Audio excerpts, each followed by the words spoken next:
नमस्कार शेतकरी मित्रांनो, मी सागर चव्हाण, पहिलवान डेअरी फार्म. आज 1 जानेवारी 2026 नवीन वर्षात पदार्पण केल्याबद्दल माझ्या वतीनं, माझ्या डेअरी फार्मच्या वतीनं आपल्या सर्वांना नवीन वर्षाच्या हार्दिक हार्दिक शुभेच्छा. खरं तर नवीन वर्ष आपलं गुढीपाडव्याला सुरू होतं नीतिनियमानं, पण आता जगाप्रमाणे चालावं लागतं. कॅलेंडर बदललं आहे, वर्ष बदललं आहे. फक्त व्हिडिओ एवढ्याच कारणासाठी आज मी बनवतो आहे सकाळी की 2025मध्ये किंवा त्याच्यापूर्वी आपण या व्यवसायामध्ये काही छोटे मोठे चढउतार बघितले असतील, काही गोष्टी आपल्या चुकल्या असतील, काही गोष्टी आपल्याला समजल्या नसतील, तर नवीन वर्षात नवीन संकल्प करायचा आहे. कमीत कमी प्रत्येक शेतकरी मित्रांनं चालू वर्षाच्या घडामोडीप्रमाणे एक दरवर्षीप्रमाणे नेहमी पूर्ण वर्षाचा अभ्यास ठेवावा. अभ्यास कसा ठेवावा की आपण 1 वर्षात काय व्यवसाय केला, आपण ह्या व्यवसायात काय कमवलं, काय गमवलं, जे कमवलं ते कशामुळं कमवलं, आणि ज्या गोष्टी आपल्याला ज्या हाती लागल्या नाहीत त्याच्यामागची कारणं काय. तर मित्रांनो, धावपळ सगळ्यांच्या जीवनात आहे, माझ्या पण आहे, तुमच्या पण आहे.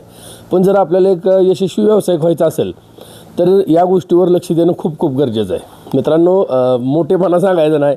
आज 33 वय चालू आहे. मी वयाच्या 23व्या वर्षी हा व्यवसाय सुरू केला होता. ज्यावेळेस मी स्टार्ट केला होता ना, त्यावेळेस माझ्याकडे 2000 रुपये भांडवल होतं फक्त.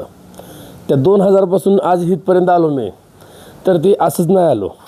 तर दरवर्षी माझा एक टॅली असतो. आता मी काल दिवसभर हिशोब करत होतो की पूर्ण वर्षात आपण किती व्यवसाय केला, किती गाय विकल्या, किती गाय सक्सेस झाल्या, किती गाय फेल गेल्या, त्या फेल कशामुळे गेल्या, आपल्यामुळे गेल्या, पुढच्यामुळे गेल्या, का आणखी काय कारणामुळे गेल्या.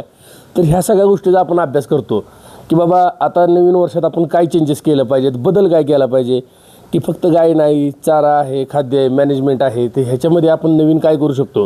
तर ह्या गोष्टींवर फोकस करायचा असतो. आणि ह्याचा एक आराखडा किंवा याचा मॅप हा आपण सुरुवातीलाच वर्षाचा पूर्ण ज्यावेळेस तुम्ही प्लॅनिंगनं व्यवसाय कराल ना, प्लॅनिंगनं की आता आपण प्लॅन केला की आपल्याला या पद्धतीनं जायचं आहे, तर ती 100% यशस्वी होतं. अचानकच कुठली गोष्ट बदलून चालत नाही. जर तुम्ही प्लॅनिंगनं गेला ना तर तुमच्या प्रयत्नाला 100% यश येतं. एवढं सांगण्यासाठी मी ते व्हिडिओ बनवलेला होता. आणि व्हिडिओ आवडला असेल तर नक्की लाईक करा. आणि 100% नवीन चॅलेंजेस, काय गोष्टी नाही समजल्या, एक्सपर्ट लोकांचं मार्गदर्शन घ्या. काही गोष्टी मला विचारू शकता, मला जेवढं समजतं तेवढं मी सांगेन.